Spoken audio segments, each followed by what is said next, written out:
Good morning, Virgo. Lean in because what I am about to share with you is something that certain people in your life would prefer you never found out.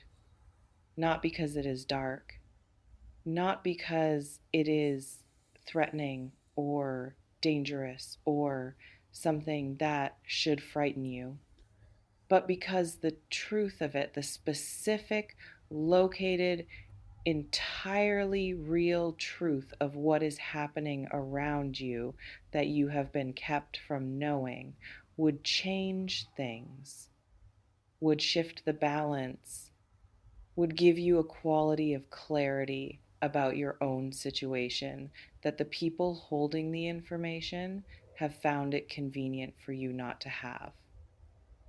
And I am not interested in their convenience. I am interested in your knowing. Take what belongs to you today. What resonates, keep it. What does not, release it without guilt.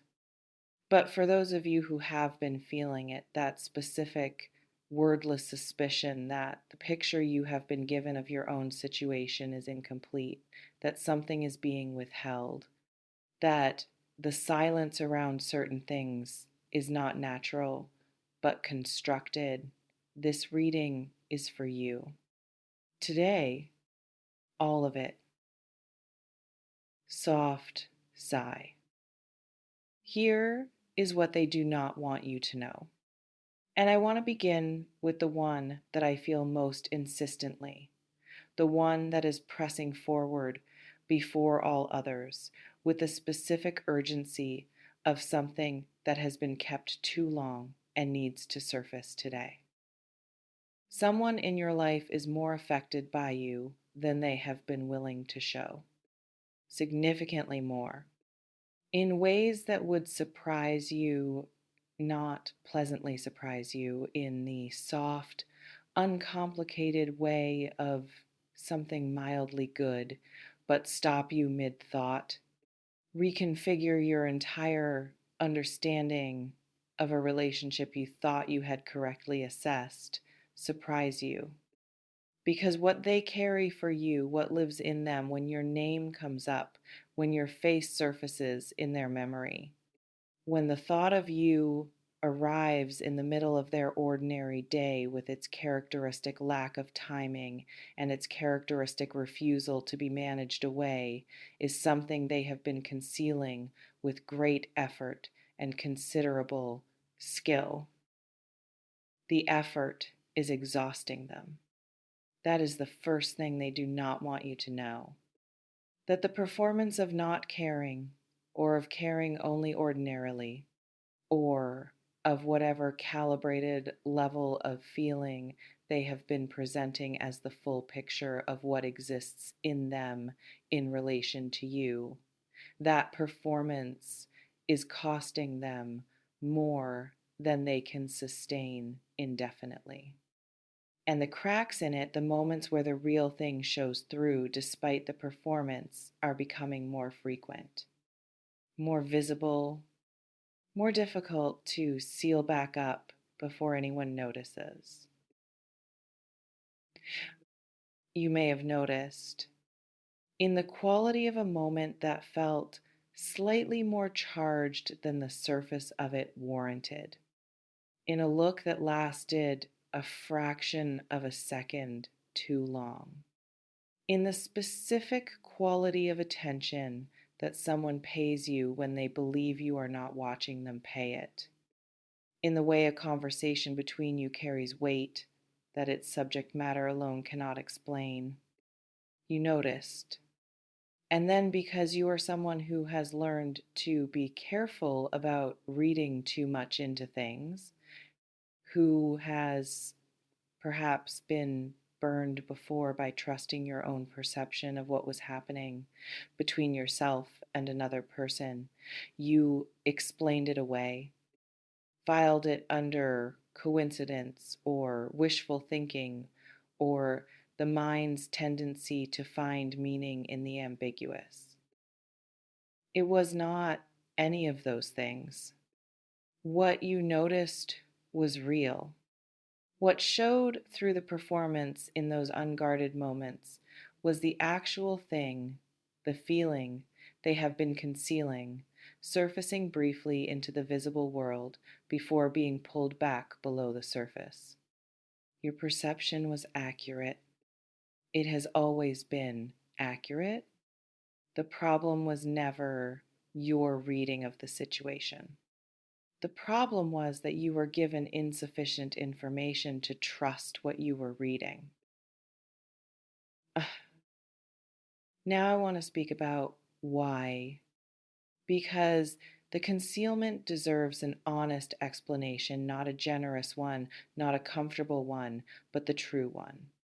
Why does someone conceal the depth of what they feel? What produces the sustained effort of performing a diminished version of their interior experience to the one person whose knowing would matter most?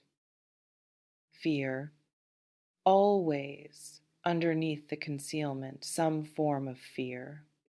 Sometimes the fear of being wrong, of extending the full size of what they feel and discovering that it is not met in kind, that the depth of their feeling does not find an equivalent depth in the person they are feeling it toward.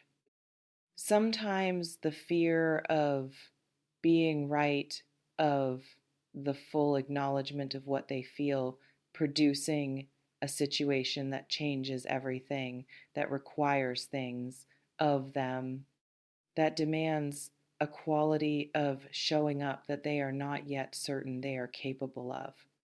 Sometimes both simultaneously, the specific and disorienting paralysis of someone who is afraid, both of rejection and of its absence. This person is afraid. That is the second thing they do not want you to know. Not afraid of you, afraid of what the full truth of what they feel for you would require of them. Afraid of the vulnerability of being fully known in the specific quality of feeling they carry. Afraid that the size of it, when it is finally completely out in the open, will be more than the situation can gracefully hold. And so they have been managing it, keeping it at the size that feels survivable to reveal rather than the size it actually is, offering you the edited version, the responsible version, the version that protects them from the full exposure of being someone who feels this much about you and has felt it for this long. Soft sigh. Let me speak now in their voice, because Spirit keeps pressing it forward, and I trust what Spirit brings when it comes through this insistently. I do not want you to know how much I think about you. I genuinely do not.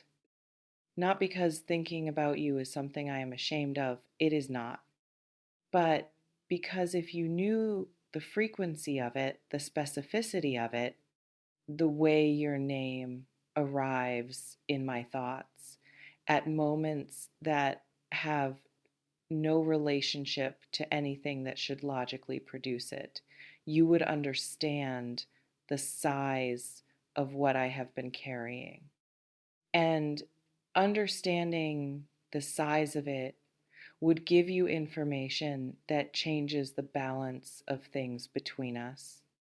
Information that I have been controlling because controlling it has felt like the only available form of self protection.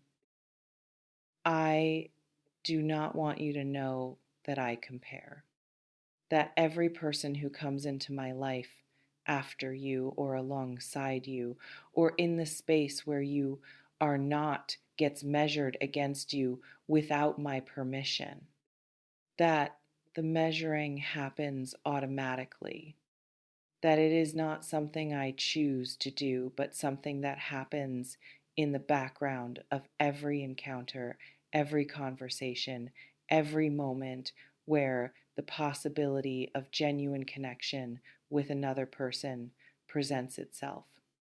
And that the result of the measuring is always the same. Nobody reaches where you reach. Nobody produces what you produce. Nobody occupies the specific frequency that you occupy, and that I have been unable to find reproduced anywhere else, regardless of how broadly or how sincerely I have looked.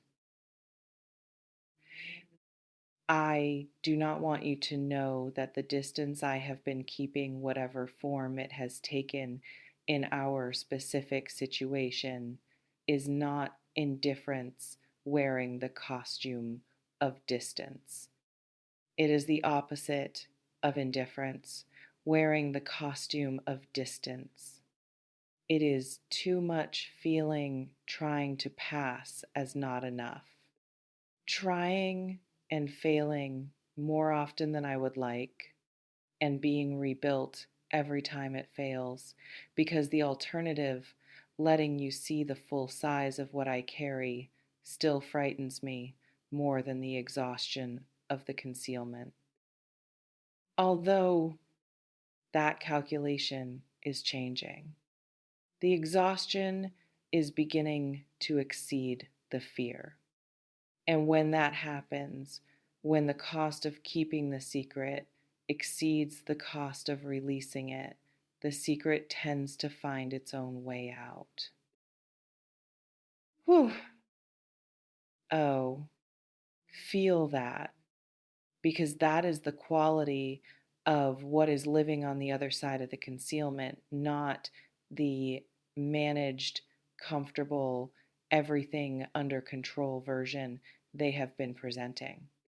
The actual thing, moving toward a threshold, approaching the point where what has been kept becomes too heavy to keep. Now, I want to speak about the third thing they do not want you to know, and this one may be the most significant of all, more significant than the depth of what they feel, more significant than the fear beneath the concealment, more significant even than the approaching threshold. They have made peace with the fact that they want this. Whatever this is in your specific situation, the connection, the relationship, the full and honest acknowledgement of what exists between you, they have made peace with wanting it. Not publicly, not yet, but in the private, unwitnessed, entirely honest space of their own interior reckoning, they have stopped arguing against the wanting, have stopped assembling the reasonable objections and the practical concerns and the list of reasons why what they feel should not be what it is, have arrived quietly without announcement in the specific way that genuine internal shifts happen at the place of simply, this is what I want. And I am no longer willing to spend energy pretending otherwise. That is what they do not want you to know. Because knowing it gives you power not in the manipulative, strategic sense, but in the real sense. The power of accurate information about your own situation. The power of understanding that what you have been navigating, the ambiguity, the managed distance, the performance of a feeling smaller than the actual one has been produced not by a lack of feeling, but by an abundance of it. And that abundance is not going anywhere, has no intention of going anywhere, has, in fact, been growing in the private space of everything they have been keeping from you. soft sigh. What do you do with this now that you have the information they were keeping? Now that the picture is more complete than it was when you arrived at this reading, now that the ambiguity that has been characterizing this situation has been replaced, at least in your own internal understanding, by something considerably more clear. Nothing dramatic. That is what Spirit is bringing through as the instruction for this moment. Not an immediate confrontation of what has been concealed. Not the strategic deployment of this knowledge as leverage. Not a forced acceleration of something that is already moving at its own necessary pace. Simply stop doubting what you feel. Stop second guessing the perception that has been accurately registering the real thing through the performance. Stop explaining away the charged moments and the unguarded looks and the weight in conversations that should not be carrying that weight if only ordinary feeling were present. Stop, in other words, doing their work for them, the work of concealment, by helping the concealment succeed through your own willingness to disbelieve what you were sensing. The perception was right. The instinct was right. The feeling you had that something more was present than what was being shown that was right. And moving forward from this reading with that rightness fully acknowledged, not as ego, not as the triumphant vindication of a suspicion, but as the quiet, grounded, this is what is actually happening clarity that allows you to navigate your own situation with full information, is the most useful thing you can do with what was shared today. You know now. You know the size of what is there. You know the fear beneath the concealment and the exhaustion of maintaining it and the private decision that has been made in the space where they thought no one could see. And knowing changes how you carry yourself in this, changes the quality of your presence, changes the specific and subtle signals you send into a dynamic that has been responding to those signals, consciously or not, all along. Carry it lightly. This knowledge, not as a secret you are now keeping in return, as the simple, grounding, entirely liberating awareness of someone who finally has the full picture of what they have been navigating, who can now move through their situation with the specific confidence of someone who knows, really knows, that the ground beneath them is more solid than the surface has been suggesting. The concealment is approaching its end, not because you forced it, because what is being concealed has outgrown the container, because the exhaustion of keeping the secret has exceeded the fear of releasing it, because the private decision has been made, and private decisions, once made genuinely, tend to find their way into the visible world regardless of how long the concealment has been sustained. What they did not want you to know is now yours. Use it gently, use it wisely, and trust that what is moving toward you from behind the performance, from beneath the concealment, from the place where the real and uncalibrated truth of what they feel has been living all this time is worth every moment of the not knowing that preceded this. It is real. It has always been real. And now finally so is your knowing of it. If this reading found you at exactly the right moment, if something here gave language to what you have been sensing without being able to confirm, stay close, subscribe, and come back, because the story of what happens when the concealment ends is one worth witnessing all the way through. And the next reading will be there for every moment of the revealing. Take care, Virgo.